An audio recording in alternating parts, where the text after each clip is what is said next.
Alors, nous allons commencer à voir les politologues de Bignoroka. Ah, bi vidéo in ça, ah vidéo partager bien avec la main. Ni a besoin de ma éveil de conscience, bougnani karama konana. Ko Sékou Toungara, le politologue est-il contre Imam Diko et le procureur, et je m'excuse, et la justice malienne? Ko yala ko Sékou Toungara be Imam Diko contre la ne. E ko Diko ko Sékou Toungara ça. Ko Mali justice ko Sékou Toungara be Mali justice contre la wa. O jabu bena di awma. Bonya ani karama konana malien ayo kluda ele. Mena fondamentalement yira awla ni koina. Aw bena fen chama fama Maliko la parce que ibara Maliko be niveau de là.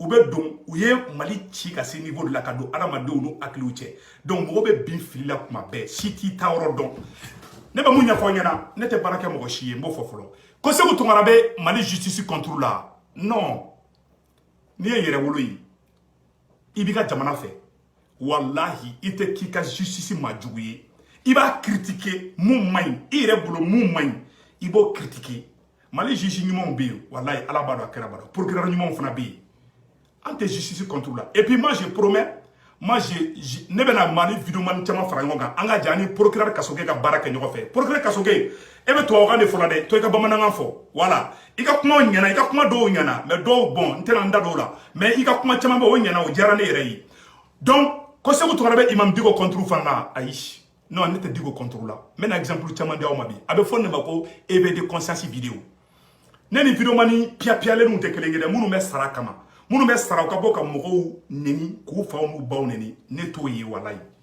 ne bɛ k'i fɛ ni la kanu de la Mali kanu de la mais n'i filila ne b'o fɔ maliyɛn ko de ne bɛ karisa fɛ n'a filila ala de don a kɛra de don o man kan ka fɔ ne fa yɛrɛ bɛ fili ne b'o fɔ walahi ni ala dɛ ne yɛrɛ fa bɛ fili ne b'a fɔ olu ka fana ko papa n'i filila c'est à dire ça fait partie aussi de la vie mais i b'a dɔn u ye Mali ci ka ci cogo juguya ka mɔgɔw kɛ injigaw ye ka mɔgɔw kɛ mɔgɔ kanu don mɔgɔw kɔnɔ ka Mali kanu bɔ mɔgɔw kunkolo la ka mɔgɔ kanu dɔw kɔnɔ donc u ɲinɛna Mali kɔ c'est à dire que Mali société tiɲɛnen bɛ bi dɛ ala kanu u y'o bɔ maliyɛnw kunkolo la Mali kanu u y'o bɔ maliyɛnw kunkolo la mɔgɔ kanu wari kanu kalabanciya galontigɛ u bɛ k'an ka jeunesse de bafouer n'o ye k'a bɛɛ i m'a ye jeune caman bɛ yen nɔ u bɛ vidéo kɛ i bɛ taa sɔrɔ u bɛ ka baara kɛ dɔ ye dugu la mais u b'u sigi ne kɛni ne ye Thomas Sankara de ye ou bien ne ye Modibo Keita de ye ou bien sukɛlɛ bɛ wuli aw nɔfɛ dɛ aw tɛ sabali aw bɛ mun minɛna dibi la an b'a bɛɛ kalama mɔgɔ lebu b'a ne an ka pan yɔrɔ kɔnɔ nafa t'o la donc Kasoge bɔra ka kuma dɔ fɔ bi je remercie Kasoge Mali justice Mali magistrat ne bɛ fa aw ka ɲadi ni jamana justice tiɲɛna o ye jamana bafouélen ni jamana justice tiɲɛna o ye jamana ko bannen ye. Un pays sans la justice est un pays qui va s'effondrer d'un moment à un autre. Ni justice te jamana kono o jamana ko bani ni pew. Mali juju, je suis de cœur avec vous. Mali magistrat. Mais ni mou ye moun ke no ma ben ambe boko fana fo ça. Ni fili dona nga kuma fana effectivement ambo woro fana fo. Anga procureur Kasoge la de. Imam Diko ka mo ko ne be imam contrôle la. Wallahi ne Sékou Toungara ne be imam feni awi. Parce que ne be ka ala ta de yira la. Parce que ne b'a dɔn a bɛ ka mun kɛ fili b'a la hali mɔgɔ b'o f'i fa ɲɛna mais yan'an ka don Imam Diko ka sise la n bɛna procureur Kasoge ka kumakan dɔ kala aw ni ne an ka jɛ an k'o lajɛ ɲɔgɔn fɛ a bɛ fɔ nin vidéo de ma ko la meilleure vidéo de l'année a y'a partager fo yi an ka procureur Kasoge lajɛ a bɛna mun fɔ yan yɔrɔ la. Quand vous parlez du manque de confiance entre la justice et le peuple, demandez à quoi est-ce que cela est dû. C'est dû à beaucoup de facteurs, mais principalement à l'incompréhension. Le peuple ne cherche pas à comprendre sa justice et la justice va de moins en moins vers son peuple. Donc, à quoi comme Mali justice, quand on est malien donc t'es qu'à dire famille fin fla de là. Fin follow, malien donc t'es qu'à justice ni qu'à don justice est qu'à baraye mouni. Flana fana justice mo magistrat fana t'es qu'à guerre malien na ka anya ka malien na famille ni ko tabolo yi. Quand on ko jalaki be bi malien donc ka be bi mali magistrat fana ka procureur Kasoge yo fo chapeau à toi Kasoge. Non des fois ante mo ko la anata fait. Il y a les deux composantes qu'il faut intégrer. Voilà. La justice est restée très longtemps cantonnée dans l'obligation des réserves propres aux magistrats et très souvent n'a pas voulu communiquer sur ces procédures. procédure. Oh, quand justice mo chamambe non. Olu mena ou te kuma ni malien onye. Ko yere u joga erreur lawo. Avec la justice de la kitane, ko justice na gere malien on a dépas mena, mais ayala mais avec mon frère. Des communications ont été tentées. Vous avez vu au sein du peuple. Il y a eu des gens qui sont intervenus pour dire voilà, ils sont en train de jouer au populisme. Ils cherchent à s'afficher, à se faire valoir. Vous voyez comment les choses sont perçues, selon qu'il en soit d'un côté ou de l'autre. Les gens ne perçoivent pas la réalité de la même façon. Alors que certains comprendront qu'on est en train de vouloir informer pour que la bonne information prenne le dessus sur l'ivraie. D'autres pensent qu'on est en train de faire du populisme. Vous voyez, il y a cet aspect qui est là. D'autre part, certains sont contents chaque fois qu'on parle des autres. Voilà. Aïe, yoramede. Ko nolu boraka kuma fo. Ko mogodo ba fo ko lu be ku yira. Ko mogodo bo lu famia. O yaramade atabule kasoge kana o be jati quoi. Ko dobo o la gushi ku be ka boka kuma ku yira. Ko dobo lu famia o yaramade atabule. A ko fana tuguni ko ni justice ye mogo mine. Ko mogodo be tekere fo justice ku. Ko do be tekere fo ko ko justice be ka barake. Mais ko ni turu sera olu yira ka mogo ma. Ko lu be justice neni ka fa neni ka baneni. Imam Diko, justice mogo wula domina ko be Imam Diko mine. Akili bola pour que communicateur be communication na. Ou ye plainte do Imam Diko ka ko be ta mine mogo wula ko be ta tribunal jeni. Diko ka mogo an nere bala an be do fo juge ou mani avocat ou madu. Mais c'est ça, comme Arasbatini comment on appelle là, Arasbatini Mamoun Diko mandi. Arasbatini Mamoun Diko mandi.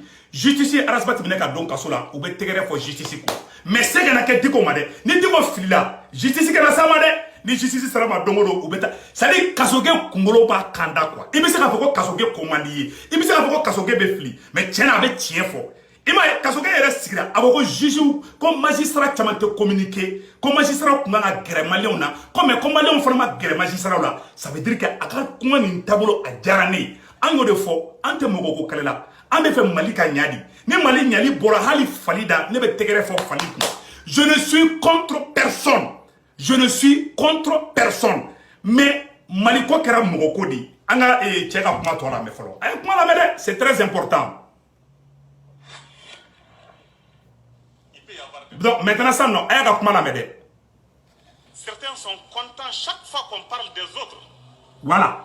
Mais dès lors que ça concerne un des leurs, ou ça les concerne personnellement, ils ne voudraient pas qu'on en parle. Voilà. Il y a cela aussi. Voilà. Kone justice baka barala. Kone mogo min komani mounye.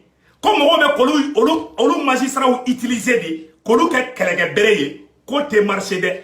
Kone moun bora comment on appelle là? Kone moun bora ne moun komani mounye. Par exemple ça non, c'est vous tomara commanding, c'est vous tomara problème sur la justice là. On va faire vive la justice. Mais ne trou sera olu ka kramogo là, ou be trou sera olu kanumbaga là, olu va faire qu'on non ko main. Avec un bé de faux. Bravo à Kasoge. Aya be faux ka ban. Auto kun feo. Parce que ou y avait réalité là. Wallahi anta te ko magistrat ou commandant onye. Ambe fait des codes au kadabla. Ambe fait frani mo fila o kana beke ka dotugo mine kuma be ko don kaso là. Vraiment ko dabla. Ou gato ka kuma ni mo ye doni ka avertissement di mo ma ka fo vraiment ambe ni yoro là ni manga bla.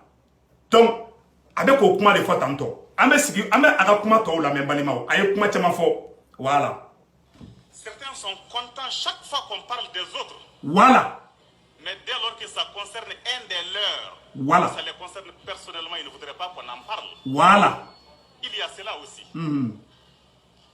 Autre élément, il y a des gens qui parlent des procédures judiciaires alors qu'ils ne les maîtrisent pas. Voilà. Quand on dans la justice, comment la casserole coûte à maîtriser, parce que les procédures judiciaires, c'est des procédures spéciales.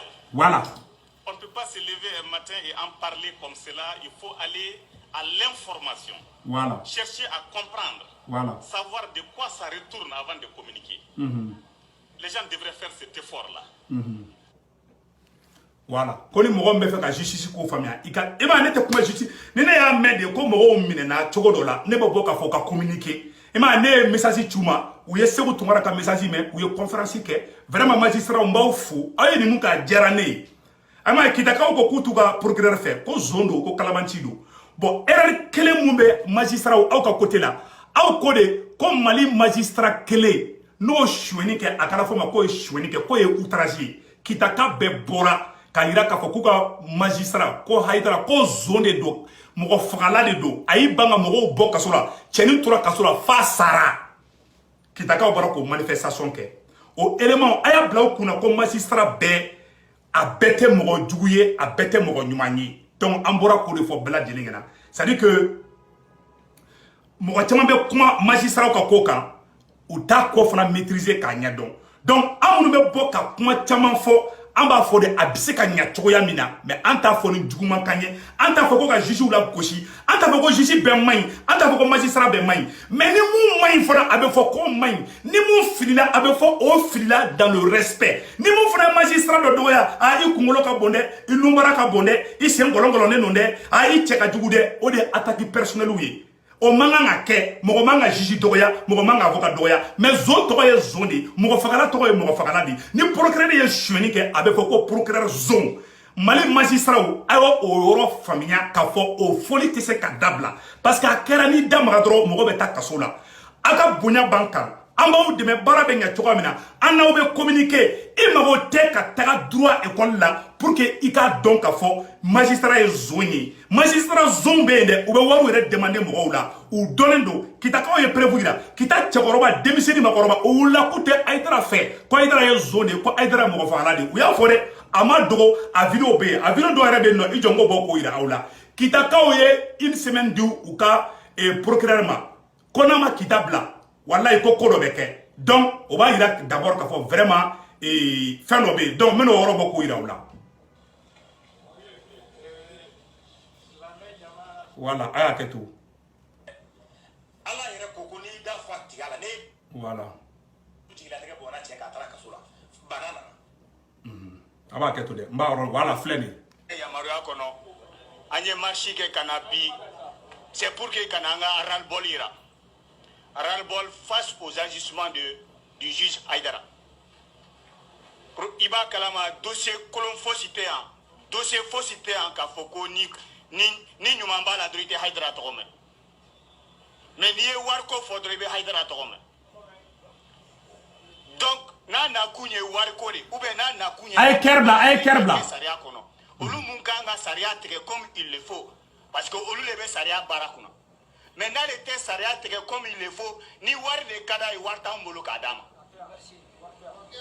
wari t'an bolo k'a d'a ma dɛ an ko k'a ka baara kɛ sariya kan n'a tɛ baara kɛ sariya kan a ka taa ka bɔ kita et c'est ce que la jeunesse demande parce que i bɛ dossier kolon fɛn fɛn dɔn i bɛ Haidara tɔgɔ sɔrɔ a la ni Haidara tɔgɔ sɔrɔ a la i b'a mɛn k'a fɔ k'a ko ka nin di o tuma mun de kɛra an bɛ ka baara kɛ ale de ye o an ko k'a kana a kana a k'a ka baara kɛ sariya kan donc c'est pour cette raison sɔgɔmada in na nin dossier in na preuve bɛɛ b'an bolo Musa Ndiaye y'a bɛɛ lajɛlen ɲini e commandant yɛrɛ bɛ dɔw kalama Musa Ndiaye ye papier dɔw yirila k'a yira comme quoi que cɛ banana n'a seginna ka taa prison na tuguni a bɛ sa démarche sugu bɛɛ kɛra pour que cɛ ka se ka bila a ma se ka bila donc su min filɛ nin ye Haidara ka su de don n'an b'a sɛbɛn a kaburu kan an b'a fɔ Haidara de y'a faga wa ale de y'a faga fana cɛ denw b'a kɔfɛ bi jɔn de bɛ nin occupé o la et puis le problème est que an bɛ ka boucher min bɛ ka kuma fɔ nin bu ye nin mɔgɔ min don mɔgɔ ani sa bɛ si so kelen kɔnɔ il n'a pas de problème a tɔgɔ ma deli ka kitaka bɛɛ de farala ɲɔgɔn kan k'u ka procureur Haidara ko zone don ɔ yarɔ comme na outrage kuma tɛna fɔ la dɛ dugu bɛɛ de wulila cɛkɔrɔba fara denmisɛnnin kan o de kosɔn a y'a essayer a ka kuma ani mɔgɔw ka kuma parce que le pouvoir appartient au peuple ka dutigi cɛkɔrɔbaw minɛ k'u don kaso la ko parce que k'u ye kuma dɔ fɔ e ma k'a ma bɛn kuma dɔ bɛ n'a fɔra fana o fana man ɲi an ko tiɲɛ fɔ par exemple sisan k'a fɔ ko procureur kunkolo ka bon k'a la gosi k'a neni olu kumaw man ɲi an ko tiɲɛ fɔ ɲɔgɔn ɲɛna mais ni procureur ya kitaka bɔra kitaka bɛɛ de bɔra k'u ka procureur k'a kana semaine kelen kɛ kita mun y'o fɔ Bamakɔ procureur fɛn fɛn ma ni mɔgɔ wulila Bamakɔ ko nin procureur man ɲi bila o b'i minɛ k'i don kaso la parce que kita bɛɛ de wulila ɲɔgɔn fɛ ne ma mɔgɔba bɛɛ fana wulila ɲɔgɔn fɛ don o don parce que n'aw tora na a bɛ ka dutigi ka mɔgɔ c'est à dire ka dutigi cɛkɔrɔbaw minɛ k'u don kaso la a maloya ka bon quoi a ye communiqué ni mɔgɔw ye a bɛ dabila cogoya min na anw bɛɛ bɛ ɲɔgɔn faamuya sigikafɔ bɛ fɛn bɛɛ ban aw obligera a ye conférence kɛ n'aw kuma conférence kɛ a bɛ wolofɛn fana aw t'o dɔn a ye conférence fana kɛ a ɲɛna an ɲɛ bɛ dɔw la o bɛ ka kɛ cɛkisɛya ko ye. Personne ne peut résister face au peuple. Aucun magistrat ne peut résister face au peuple. Aucun président ne peut résister face au peuple. Kitaka bora aita kitaka kele mine. Na otara kitaka kele mine ou beta justice ou be mun kala ne boudon. Moi je suis de kita ne boudon. Ne tchétché tara mogo mine kita mogo kele mine kita dro. Aw be se ka famia. Progrès qui banka tchela bok kasola. Haidara, tchela tura kasola fasara. C'est un pouvoir trop exagéré parfois. On fait faux. Nous, mogo ni fine ni bora. Asaraka muso na dunto. No kanyo na sukura mogo be dimiu. Ma kurate kame kasoge kontrola. O kurate kame sam ni silma kontrola. Oh ni sam ni silma bora kubeta on no fe keleke. Ni sam ni silma tara kita. Kubeta plenty do. Uteski kana ba magode. Ni sam ni silma tara kita dongo kubeta plenty do kita ka kontrola. No tara kita. Ni sam ni silma plenty do kita ka kontrola dongo do. No tara kita billahi uteski. Mega chien de fo bela jelingana. Ateke bela kui. Ka dutigi chama mo na dongo ku datu ko outragie. Abe mon fola aba joka ngoro chamana mais aw kana bele fana défense ta kaw aw ka clan na ko foi te fo mo shima o te ke o madili ka ke awa te na ke fana awa te marché amba deme aw ka barala clé ya ni horonya konnana wallahi billahi ne se gutungara baw fe mo munu ba critiquer ou ba aw fe wallahi mais munu be tigere fo aw ku ni turu sere oluga mo ma dongodo olu le fana be boka aw kele ado ko son ambe ka ke tiɲɛ de kan wallahi kasoge ko kadini procureur kasoge de kati a ko kadini wallahi a bɛ se ka fili adamaden bɛ fili mais j'ai entièrement confiance à kasoge adamaden bɛ fili dɛ kasoge filɛ Maliki Kulibali filɛ ko procureur fana bɛ communiquer la u ko fana ka ɲi k'a tun bɛ Bafula bɛ Mandela Sise o fana big up à toi mon frère Mandela c'est à dire mɔgɔ ɲumanw bɛ yen quoi mais e mɔgɔ ɲuman ye mɔgɔ kolon n'o bɛ ka kɔrɔfɔ e ko kɛ e b'o nɔfɛ kɛlɛ kɛ cɛ i t'a sɔrɔ koyi. Donc voilà la vérité. Donc agno de fo awnyana ni kolon mbe awla nanyo kolon jogo fo o kana digi awla ni nyuma munu ba awla ambe tegere fo olu fana ko tegono ni bete kelenge procureur Kasoge chapeau à toi procureur Kasoge merci beaucoup anata imam Diko ka 6 la sanno ko sego to ngarabe imam Diko contrôle wala imam Diko kadini alabado akerabado je n'ai rien contre le vieux wallahi mandebe ka mogo korofo sur les réseaux sociaux. Ne m'a dit que mon bat, il bat trop fort, qui bat d'état ou bien il fait d'état. Ah, à bas kumbe safna fere de kesugula ou bien mamuso kumbe zaban fere de ke. Aw ma dit qu'on mène da foka djinguli. Awa ala kana to akatlanda. I ba ma fenkene la, i fa ma fenkene na, i de ma fenkene la. I rebe ka munke maliko la. Ni ne ma son ne be bombe akilina tafo. Mo ni fa be kuma, abe sosolike. Mo ni babe kuma, aw be sosolike. Sosoli kore jumenyi. Ah papa che est-ce que ma galondeke? Mais est-ce que la fois papa qui est galonné, papa est fil là ça. Ame jogo musala han de karaboy. Sosoli korode karsa eta ite tiene de taille tiene. Oh, ano ampenan fawe soluke. Au cité komuna fama de liga sosolike. Oh, ne wa diko. Eche ay onyele sa ala uduna na wa kliuche. Abaro ye munka uda. Sa we mali dambe boala di. Ka ala kanun ko bo malien kerla. Ka jamana kanun bo malien dusukuna. Ka mogo kanun do malien dusukuna. Ko tlogre ku nye fion ku ta ku unyesi mogo ku kele fu kele nafantan olo ko zonga mango enjiga o tseka de famia est-ce que ne ba mogo bisaba je viens de bloquer 40 personnes comme ça alhamdulillah donc mbora ko de fo bela jelengena parce que ne be ka kuma fefe fo ne ma mogo shi dogo de bi kuma dam nabi ne be ka kuma fo bunyani karaba kona ça ne hal ni ko bonjour bonsoir dobi fani baneni te jamana ci to ko rakoy procureur Kasoge je suis fier de toi Sam Silma ambolo be nyogombulo wallahi ambaw deme wallahi ambaw deme ka mali justice glan billahi ambaw deme mali justice ka glan tien kan wallahi aw deme ni krote kan tigere fa aw no fede parce que ni ko naloma ma ko shine kele abolo kurule me so ka duguje naloma do bolo ni ko kibe mali justice deme o kore ka dunu ni mbala de ta ka to ka tigere fo ah ku fasada ko soriyo o ma fode a fora de ka boy ka tien funyina ne tien fo mfanyina wallahi alaba do akira badon billahi ne tien fo mfanyana ne te mogo djouye ne te mogo contrôla mogo tene kofe kané manipuler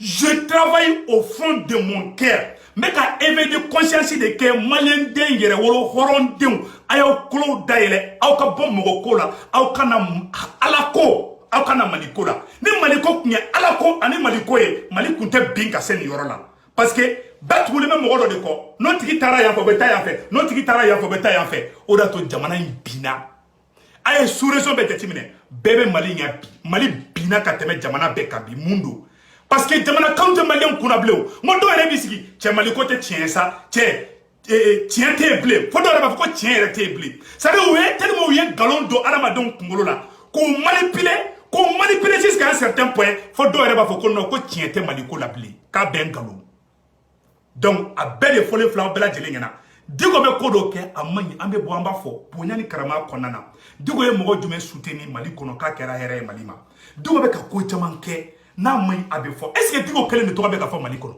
an ma dɔ fɔ Mali procureur ma an ma dɔ fɔ IBK ma an ma dɔ fɔ karamɔgɔ Aïdara ma est ce que o ko kɛra tan cogoya la hali Arasa min filɛ n ka ɲɛ dɔ fɔ o ma a ye dɔ fɔ bɛɛ ma o de kosɔn nkaw ma a to n ka NJK ninnu bɔ yen quoi i b'a dɔn olu ye ɲamaɲamaw de ye i b'a dɔn dɔw bɛ Mali kɔnɔ c'est à dire olu i man ka hali olu n'u bɛ ka page sanfɛ dɔrɔn u b'u bloquer ka bɔ yen de quoi parce que u NJK de don quoi i b'a dɔn tubabuw taalen an fɛ yen tubabuw ye pikiri injection modèle dɔw kɛ muso dɔw kɔnɔmaw la a dɔw bɛ yen hali n'u den wolola intelligence kisɛ kelen tɛ se ka don a la tubabuw ye pikiri k'an fɛ yen dɛ a video fana bɛ bolo n bɛ tila ka video kɛ aw k'a ye donc an bɛ mun ɲɛfɔ bɛɛ lajɛlen na dɔw bɛ yen i b'olu mabɔ i la de an ma irisiw ka président dɔ tun bɛ yen nɔ ko Joseph Staline a ye kɛlen ka fanga ta NJK fɛn fɛn bɛ a bɛɛ faga ka bɔ yen a ko nin ye ɲamaɲamaw de ye ni mun nana n'a ye i bɛ NJK ligne kan dɔrɔn n'a y'i lafaamuya n'i ma faamuya dɔrɔn a b'i bɔ yen parce que olu ye ɲamaɲamaw de ye quoi olu ma ɲi mɔgɔw senkɔrɔ olu bɛ c'est à dire société mɔgɔw t'olu la olu kan ka dégager ka bɔ yen ne m'a fɔ ko ka taa Mali NJK faga m'o fɔ dɛ voilà parce que dɔw b'a faamuya ale y'o de kɛ pour que Irisi la ka avancer Amérique fana y'o de kɛ koyi c'est à dire que a décalté ni ninnu NJK dɔw bɛ yen olu bɛ lafaamuya mais minnu ye 0,5 giga ye minnu ma NJK sɔrɔ olu kunkolo fana dan ye yɔrɔnin dɔ de ye n'i ko k'i bɛ dɔ wɛrɛ fara kan dɔrɔn kunkolo bɛ pɛrɛn fila ye donc olu b'o niveau la olu tɛ se k'a faamuya donc an bɛ bɔ ka bɛɛ lajɛlen la faamuya bonya ni karama kɔnɔna na donc balimaw an bɛna mun fɔ Imam Diko ka yɔrɔ la ni Diko ko ka di mɔgɔ ye a ka di Seku Tunkara ye walayi a bɛɛ n'Ala cɛ Seku Tunkara bɛ Diko fɛ parce que n bɛ ka Ala ta de yira la n bɛ ka jamana kanu yɔrɔ de yira la parce que n b'a dɔn a bɛ ka fɛn dɔ kɛ a man ɲi mɔgɔ fa i b'a la di i ba i b'a la di Diko tɛ la di Diko ye Ala di Diko y'a kira di ni Diko ye mun kɛ Ala d'a kɛ a kira d'a kɛ a tɛ ɲininka a tɛ kɔrɔfɔ a ye ko k'o kɛ a bɛɛ ka ɲi hayi kabako filɛ koyi awa o tugura diɲɛlatigɛ mɔgɔ mɔgɔ kɔ o tun bɛ ten o tun bɛ Arasa fana kɔ wagati min na ko Arasabati ye Ala di o mɔgɔ kelen tilara ka bɔ ka Arasabati fa neni ka Arasabati ba neni o tun bɛ Arasabati kɔ wagati min na ni Arasabati tɔgɔ fɔ i fa bɛ neni i ba bɛ neni hali ni Arasa photo publié o bɛ ɲininka ko mun de kɛra u bɛ t'i ka inbox kɔnɔ wallahi bon den qualité den buruburu ni mun c'est à dire olu mɔgɔ qualité ninw de bɛ mɔgɔw senkɔrɔ i ma o bolila ka taa Diko ka yɔrɔ la donc u bɛ k'o système kelen de kɛ yen nɛniw a ye diɲɛ bɛɛ nɛni Arasa nɔfɛ aw de ye Arasa bin dugu ma tan bilahi ni kuranɛ cɛ awa Diko u y'i bin u ye bɛɛ latigɛ hali dɔw tɛ fɛ ka kuma dɔ fɔ Diko ma ni ne u ba nɛni dɔrɔn u b'a sara Diko la u bɛ k'i lase lagosi de ma i ma i burankɛ Kawoji min y'a fɔ bilahi ne ni Ala cɛ Diko ni mɔgɔ b'i fɛ an b'i fɛ an bɛ k'i jogo de fɔ k'a dabila moi j'ai fait ça à mon propre père j'ai fait ça à mon propre père ne ni n fa delila ka bila ɲɔgɔn na ne bolila ne ye campagne kɛ fan bɛɛ n taara fan bɛɛ n taara don a dɔgɔninw kan n taara don a balimaw kan a ye bɔ a ye kuma n'aw balimacɛ ye mais a tora n ta la musokɔrɔbaw ye duwawu don ye cɛkɔrɔba n tɛ nin don n yɛrɛ ka vie la quoi n'a bɛ fɛ ka ne dɔn ne ye mɔgɔ min ye ne ye Kitaka di je suis de Kita n'a bɛ fɛ ka n dɔn ne ye Kitaka di mais n ye n ka fɛn caman kɛ Bamako fana de j'étais entre Bamako et Kita a ye Kitakaw ɲininka ne ekɔliden kɔrɔ caman sara a y'o ɲininka ne jogo la dɔrɔn c'est à dire ne bɛ kuma sans complexe parce que ne kɔ ka ɲi ne ɲɛ ka ɲi sanu tɛ ne bolo wari tɛ ne bolo mais hɔrɔnya bɛ ne kɔ hɔrɔnya bɛ ne ɲɛ dɔw fana b'a fɔ ko Seku Tunkara tɛ ko laban parce que ni nkalon bɛ ko la namara bɛ ko la ne bɛ n sen na samara fila ta ka bɔ o ko la awa jɛkulu ko ne donna la n bɔra la officiellement a jɛkulu si barika ma don a si la a ye jɛkulu kelen fɔ ko ne kun b'a la ko n bɔra la ko Ala ye barika don a la a tɛ yen n yɛrɛ ka bɔ n tɛ nin jɛkulu la vis-à-vis a jɛkulu jumɛn bɛ k'a ye barika sɔrɔ parce que escroquerie ka ca la n m'a fɔ n k'a bɛɛ ye mɔgɔlankolon dɛ i bɛ taa sɔrɔ escroquerie ne nkalon bɛ yɔrɔ dɔ ne t'a la hali ni yɔrɔ bɛ k'an fɛ yen ni ɲagami bɛ ko la a b'a ko cɛ k'a ye Seku dabɔ a la ko dara dun k'a b'a ko fɛnɛ hali n teriw n'u ye ɲagamu kɛ u bɛ siran k'a fɔ n ɲɛna j'ai été élevé comme ça je suis naturellement comme ça banenintɔ bɔ ne la fɛn tɔ bɔ ne la ne ni fa be kuma ne ma son ba fo papa ne ma son ni roma kuma te diko ma donc kuma jugu te quoi on va faut diko ikani mani c'est pour ka kanyadi mais ou faire là ou trop ça système ni système ma kele ka ba mali ko wallahi mali ta tiena mali ko bana pew ça a signaté mali ko la bli ki dali tambolo blé ou nyato la blé ça dusuta shi kono blé a bekara ma dusuta ni o sigile me doron warni mbe duma wari jarabi samu jarabi mo jarabi ala jarabi te mali ko jarabi te blé akara mbe sa karsali no fait hala o chita faut qu'on vive le Mali de ayi était vivre le Mali be sandu ka bana était vivre le Mali do nous on veut vivre comme ça on veut vivre comme ça eh karsa me sa no fait mais a chita faut qu'on me sa Mali no fait awa sego tumara taye Mali ko kele de sego tumara tate mo ko kele ko prisonnier do be no yara kasa a electric bama bon ayoro do be no ya ira ko c'est faux ayoro do be ya ira ka ko c'est vrai donc ako a prisonnier kuma mun fo mena kuma in kala kuma in gabo akilima de prisonnier yanu ka condamné il a été condamné à mort ako ko alebe fait ka kuma do fo a banyana a yere woro banyana ko yana kasa ko yanu ka ale exécuter yanu ka ta bla fagali yoro la aye kuma mun fa ba mambalimawo mena kuma in kala aw na be je ka kuma ina me nyongo fe kuma be mo wala kashi mais c'est ka tuguni ma aba ke to ma bo sanno quoi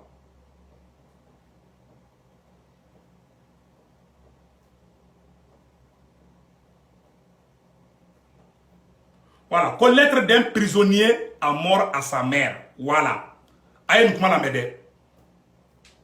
Mais on va, d'où faut que tiente, d'où faut que c'est une histoire inventée. Bon, on va faire dakande. Un détenu condamné à mort, aïe, comment il a m'aider. Un détenu condamné à mort en attente d'exécution demande un dernier souhait en crayon et du papier. Après avoir écrit plusieurs minutes, le criminel appelle le gardien de prison et demande que cette lettre soit remise à sa mère biologique. Dans la lettre, on peut lire mère. Comme la lettre de Abama, yana kasa, mère, s'il y avait plus de justice dans ce monde, nous serions deux à être exécutés. Quand la justice est flaque, on me dit comme ne ba et ne flade kunanga mine ka fara awo fa yere badema yanuka amine ka fara abe fagali yorola parce que ay kodo ka kanga mine ka fara ay kuma ina mede nous serons les deux voilà tu es aussi coupable que je suis pour la vie que j'ai menée connais ba emiene wolo e kojugu ke ne kojugu ke ni ay ne minana kale donc kasola bi e re fana ka foti bana awo de fa bama ay mu fa bama rappelle-toi quand j'ai volé et ramené à la maison la bicyclette d'un garçon qui m'a aidé à le cacher pour que papa ne la voie pas. Connais pas, quand domina ne nanski nyoka negaso chien kana blasoko nana. Ko ayere ba yara muso be sa de no fait.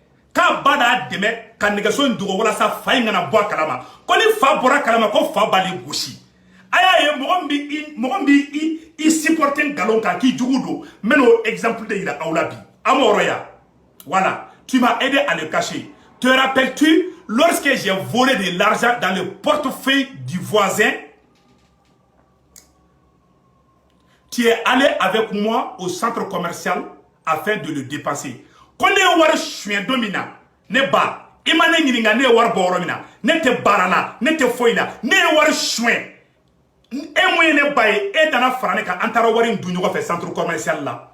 Ko e ko ne ba Quand on fait comme on goshika betiki ela, elle kumene ne kodo kuma be ne kojugu ke. Mombi kodo galonka, mombi kodo nambaraka, I dugu folo yo tiki de ye ayo kuma iname.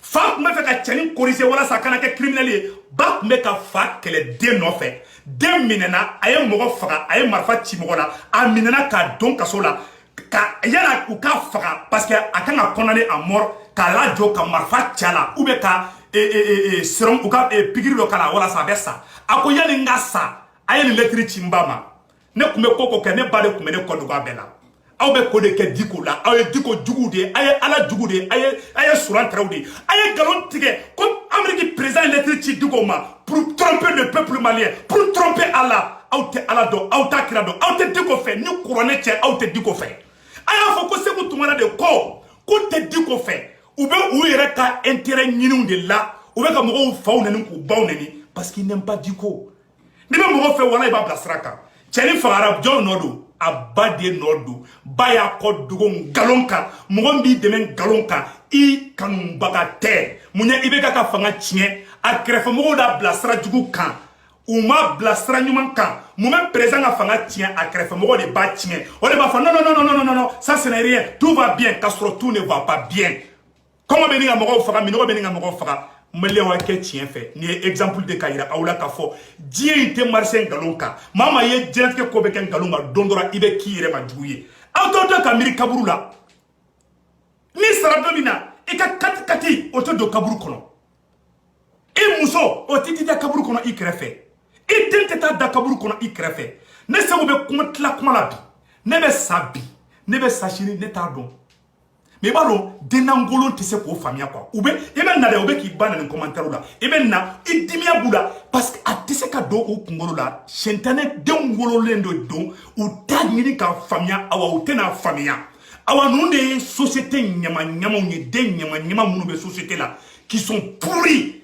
c'est-à-dire que des déchets toxiques hali ni bon fara o kasa ka di ka tɛmɛ a den qualité de o kasa ka go u ma ɲi société yɛrɛ la c'est-à-dire ils peuvent pas te comprendre ni tɔgɔ ye nin mɛ bi Diko bɛ kɛ ne fɛ a b'a dɔn n bɛ ka tiɲɛ de fɔ n bɛ ka ala ta de fɔ n bɛ ka kira ta de fɔ mais je n'ai rien contre le vieux mais ne fa filan de don je n'ai rien contre IBK je n'ai rien même contre ses colonels je n'ai rien contre la justice malienne on est tous des Maliens ne ko ko ka marifa ci IBK la bi ne b'a fɔ n ko ayi ne ko ka marifa ci Diko la bi ne b'a fɔ n ko ne tɛ criminel ye ne b'a fɔ de a k'a ɲa de ne bɛ critique de kɛ moi j'ai fait des critiques constructives o kɔrɔ ye mun ye bamanankan na mɔgɔ min bɛ jalagili kɛ a bɛ tila k'a fɔ nin man ɲi nin de ka ɲi juguya ye jumɛn ye a tigi b'i kɔ don o don i ye ɲuman kɛ kara i ye juguman kɛ kara o de juguya ye ne ma bɔ ka Mali magistrat tanu bi yan u ye kuma dɔ fɔ a diyara n ye n y'o yira hɔrɔnya ni danbeya la n ko nin kɛra n ko nin ɲɛna nin fɔra nin cogo la an yɛrɛ b'u dɛmɛ la o de ye hɔrɔnya ye mais mɔgɔ min saralen bɛ ka justice la gosi mɔgɔ min saralen bɛ sans ni silima contre la faut ka diɲɛ wuli o t'o fɔ parce qu'ils sont payés pour ça awa jeunesse a ye baara kɛ baarakɛbaliya de bɛ na ni nin bɛɛ ye n'i ma baara kɛ n'i kɛra fugari ye i bɛ fadenw ta dun i tɛ tiɲɛ ye i tulo bɛ geren k'i hakili geren k'i ɲɛ geren k'i kɛ hɔrɔn kolon ye c'est à dire tellement i bɛ nkalon tigɛ fo nkalon image bɛ k'i ɲɛkɔrɔ tiɲɛ ye tu ne verras même plus la vérité ça ne tiɲɛ fɔ dɔrɔn i kasa ka go ka tɛmɛ sagasu kasa kan n'i ye tiɲɛ fɔ Mali kɔnɔ i kasa ka go ni bo kasa ye n'i ye tiɲɛ fɔ Mali kɔnɔ i suma de bɛ don u nun na u tɛ fɛ k'i ye tɔɲɛ jumɛn b'an kan bi nkalon tiɲɛ an ye Kidali pɛrɛdi nkalon de kan an bɛ ka Kayi pɛrɛdi nkalon kan an ye Mopti pɛrɛdi nkalon kan Amadu Kofa ye fanga sɔrɔ parce que nkalon de bɛ ka tigɛ yali Agali ye fanga sɔrɔ parce que nkalon de bɛ ka tigɛ an kan ka mun de kɛ sisan an kan ka mɔgɔ ɲɛnamaw de ɲini minnu bɛ Mali jɔ ni minnu fana ye mun kɛ n'o man ɲi an ka bɔ k'o fɔ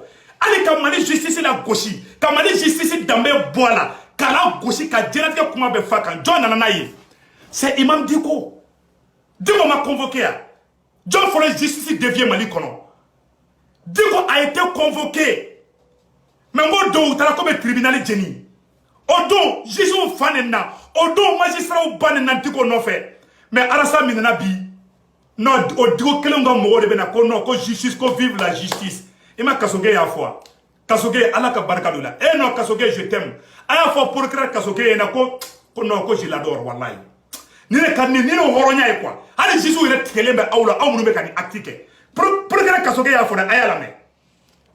Certains sont contents chaque fois qu'on parle des autres. Merci. Mais dès lors que ça concerne un des leurs ou ça les concerne personnellement, ils ne voudraient pas qu'on en parle. Voilà kuma filɛ Il y a a kuma bɛ filɛ procureur y'a fɔ dɛ ko dɔw bɛ ka tigɛrɛ fɔ olu kun bi parce que mɔgɔ dɔw man di u ye mais ni turu sera olu yɛrɛ ma u bɛ olu justicew kɛlɛ a kuma bɛɛ fɔra ka ban hypocrisia de Mali juguya hasidiya o de ye Mali ci maa si juguya tɛ ne kɔnɔ ne tɛ ala deli Diko ka taa kaso la ne tɛ ala deli Alasa ka taa kaso la ne ka ala deli to ye hali Dani de Paris min ye ne ba neni ne t'a fɔ ka taa kaso la ni ye sɛgɛ ne ala ka hakili ɲuman di Dani de Paris ma a ye Malien bɛɛ ba neni ko fɛn fɛn bɔtara IBK ye n tɛ n'o vidéo j'ai bi mais ne b'a fɔ ne bɛ dénoncer dɔrɔn de kɛ moi c'est ça mon boulot Je n'ai rien contre qui que ce soit. Mais faire que jouer au bon là. Ne mettre la vidéo là, Sandra, ne nous sommes deux me clonga. Ne la clique tout, Facebook est là. Mais on doit mettre la vidéo là. On est joué avec da, on est joué avec chi. N'anga se vous tourner la détruire choco du mais. N'anga joué avec se vous tourner la choco du mais. On y nana Amadou Koufa ko. Aw be ka ne mun kede. Amadou Koufa be ka tekere fo. Yara agali be ka tekere fo. Aw de be ka aw mun be nyokon joué wala. Aw de be ka fanga di Amadou Koufa ma. Aw de be ka fanga di Yara agali ma. Mais bren tour de do. Soumela si c'est ma meneka taka. Tour be jona. Seulement, et le chef ou au fagara bamako ka marfa tiala ka faga. À qui le tour? On te fait au décaqué, on me fait au décadable. Mali justice ka nyabi. Ne se vous trouvez ala de délit ala ka mali justice nya. On est ka la nyini. Mais ni justice mi en zone ya faut ko ye zone. Il faut pas que magistrat ko mo mene ku don ka so laula. Mais ni mo fana magistrat mu neni o fana ko dabla. Tiens ka fo côté bela. Parce que deux magistrats ont neni yere da amba kalama. Digo afra ko ka digo mina domina. Ou ye magistrat fa neni ku baleni aviro obeo. Mais digo kele nga mo de be ka tegere fo bi ko vive la ma. Ko faut kazoge photo bla. Kazoge yere ba bo ka fa samna. O tegele mbula di. Donc ambe diko fait, ambe kazoge fait samni silima au be malien di. Ala kana fo ka ushila. Ala kana na o be anga mali kurajo. Ne se vous kelen se ka mali kura jo, digo kelen se ka jo, kasoget se ka jo, ali banda o kelen se ka jo, an pe de be se ka fara ɲɔgɔn kan ka mali kura in jo. O be kɛ mun de la, o be kɛ an ka ɲɔgɔn lamɛn de, o be kɛ mun de la, an ka juguya kɛlɛ in kɛ juguya ko kɛlɛ ye. Kɛlɛ in ye hakilinata kɛlɛ de. E nin fɔ ne ma sɔn nin ma, o dɔrɔn de don, juguya tɛ o. Ama ye boxeur fila bɛ yɛlɛ ringi kan, boxu kɛ yɔrɔ la, boxeur fila bɛ yɛlɛ ringi kan, boxu kɛ yɔrɔ la, I muso sigilen, e bɛ boxu la, I denw sigilen, o fa ye boxeur ye, I boxu kɛ ɲɔgɔn bi ti fi daji bɛ bɔ. O bɛ ti fɔ k'i dalen to, I muso ɲɛ bi I dalen la duguma, I kirikaralen, I burunakaw ɲɛ b'i la, maloya fila bɛ tɛmɛ o kan. O boxeur kelen, o min bɔra k'o bin duguma dɛ, o bɛ tila ka wuli ka dɔ in tɛgɛ ta k'a kɔrɔta. A y'a ci koyi, a y'a ci fo ka lahara suma don a nun na. Mais nga be tila ka wuli ka do in tege korota bo politique be tendi aba mali politicien korbe be ka tege di nyoma biya kelete jonguna ni adema che kelete URD ni toshi che chekorobo be ki tege di nyoma danga de be ka wuli jeune ngo te ka famia jeune de be ka nyoma fra mogo no fe kelela kasoro abe ka nyoma kele munu no fe olu yere be ki tege di nyoma a chekoroba fe be munu be M5 nawo munu be adema nawo munu be RPM nawo a be kadibi. Mais on était qu'à famille, on était qu'à nous faire d'eau et on avait sur le café de Mouroumi. Voilà la vérité. Politique est une fois boxoudi, n'est éveillé de conscience vidéo di, n'y a tanta, allez n'a dominique nyobla, allez n'a comique nyabla, n'te sara, alabado, akirabado. Ni me ka ken nata de fanana, ala kanan sutara, akira kanan sutara. Ni mo fana juguya de benkono, comme ka baga mo ma ko dénigrer ngalonka, ka wuli dora I commandinge, ah c'est vous la teni fait, mbe galon dora nina. Adamaden bebe fili ne be se ka fili information na foni ma bo mun kalama ni mbora mun kalama mun fila ni information na horonya ni dambeya la se ko tungara be bo mfilan na mais do be fili uta fo parce que ka bu yere bulu e ka bo yere bulu e kama fila korota lebe ni sarado na I kama ni be ji ki ngolo ni jigi I be ko ki je ki bla kasange kono ka dinge sen ki bla kono bebi kodo bebe ngine ko hali ga wulu o te songa ta kaburu kono iga jakmani o te songa do kaburu kono iden mo ma fo mbesa ino fe ni sara do na kaburu kono billahi o shiteta o ba fo dro ko bye bye o ye tale e be taka iye mu ke jien kono ibe to nyafo anga jien gla anga lahara gla ne be ko di fo ngena le monde est éphémère jien aventure di abina fo inana Amerique waranyina ni mi clente warstro mais ni clé ka barake be warstro arjana fana be soro jien kono de kan nyumanya ke horonya ni dambeya la fama jugu nyamogo jugu uya ka jien tien ka lahara tien wallahi billahi be ko de ka awla ni ay ne be dimi nyabore la malen tama beta jahannama kono parce que nyamogo jugu de blaran kuna ni nyamogo horo yere wolo mo me malen na famia kula sensibiliser uronda présence sira domina ay wajuru de ke munu yere nyomon fara ayula sigi munu te fe ka nyomon ye ayu bela sigi doye do dem fara doye do fa fara doye do ba fara o kera uranda justice uya ay jisu wole ka procureur wole ka karamo wole ka chrétien nyamo wole ka pasteur wole ka bela sigi ko beka ya fa nyoma anga uranda kurajo Paul Kagame ayaka dugu jo ube téléphone glan bi internet 0 francs ite dorome kele sera internet la Rwanda bi munyo ke nyamogo nyuma nyamogo zon nyamogo horon kolo nyamogo kalabanti nyamogo ala dugu surantre o tese ko ke o de fole flaw nyana billahi wari be mali kono wallahi ante fantan jamana yi ne président nyuma ndama bi wallahi malien kele so kele malien kele be dumuni ke foki fa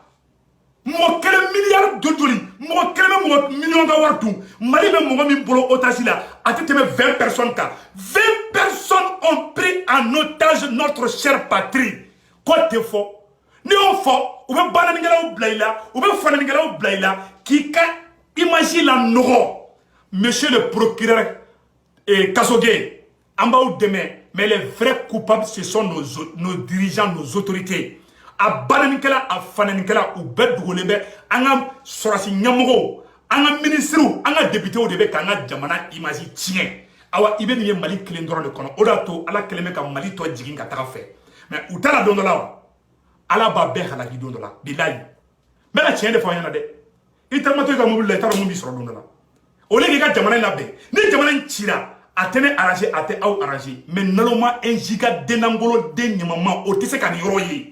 On le sait, ils ne voient pas l'ampleur du problème, ils ne s'occupent pas. Moi, je suis aux États-Unis ici, à Dime Meneso. Mais moi, je me fais morti, on me fait balma de fara. Moi, je me fais kidali, on est balma di. Notre kunakora qui est façon d'un djougoudé. Voilà la vérité, voilà comment j'ai réfléchi. Voilà pourquoi on met des vidéo là. Parce que nous avons comme Mali sur le Sara. Abina fait ne balma de Sara. Nous avons comme un mot de fara morti, abina fait son mot de fara. C'est ça le patriotisme. Aucun de do malien be kuna ka malien be kala ka malien be kekelenge muribo keta kumbe kodeke. Kidali malien kumeta uka vagasu ke jumelasi kumbe Kidali. Kidali ka kumena vagasi ke Bamako beta vagasi ke Kidali. Kaikao o beta vagasi ke Gao ka beta vagasi ke Kidali. U kumbe faru organiser Kidali. U ba organiser Bamako. Tamashegu Koroboro aita Kidali. Tamasheki Traoré be Tamaseki Kouyaté B, Tamaseki Diabaté B, Tamaseki Tungara B, Mounyoke, Président Numa, Président Woro, Monibo Keta, Abdou Malien Be Donyona, mais Surasi Djougou Nana Koureta Keka, Malien Be Broto, Kamali Be Broto. Ni a bi emenela e fanga soro ou Tamaseki autour dana, ka Koroboro autour dana, ka Français Saroke, ka Mali Djougou Saroke, ka Mali Bafouye, ka Mali Damé Boana, Monibo Keta ni a Touré Tchambe non, ou Koroboro, Touré Tchambe, Djakiteu, Kouyateu, Olu Tamasegu, Olu Koroboro, Olu Belobe Norla, Aeta Gao. Siseu, Olu Koroboro be, Siseu, Olu Tamasegu be, Mounana Nulube. Mouro Keta qui est ben mélangé Nyona, Mouro Keta qui me fait malien beta de Nyona, Mouro Chikana Arasisiake, Jamana be Joteni. Mais aïe la politique mega munke, aïe la solution de Kuritake, ou y'a Ben Frafra, ou y'a M5T, ou y'a M5T ou Masola, ou y'a Yere Deboussera Parati. ala jendema munu kume filo ko yambe bla nyogona o ye jamana ta tiɲɛ tola de o ni jamana lamɔgɔ ka baara kɛla ka jamana don fara walasa ka fɛrɛ suɲɛni ma i b'a suɲɛ don dɔ la u b'i faga i bɛ taa k'i ka miliyari to Soumaïla Cissé minɛna ka faga a kuma da la k'a bɛ kɛ ne tɛ Soumaïla ɲininka k'ale bɛ minɛ ka sɛdenni minɛ ta walahi a kun tɛ da la seba minnu ye tasuma don Mali la rebelle minnu ye tasuma don Mali la u ka ɲɛmɔgɔ u y'a faga Bamakɔ ni kun y'a ɲininka ko bɛ kɛ a b'a fɔ ko ayi ni tasuma kuma don Mali la Soumaïla kun tɛ faga ni tasuma kuma don Mali la rebelle ɲɛmɔgɔ in kun tɛ faga. Voilà la vérité. An ka kɛ ɲɔgɔn fɛ wallahi n'an ma kɛ ɲɔgɔn fɛ jamana in bɔtɔ filɛ an bolo wa salam alaikum.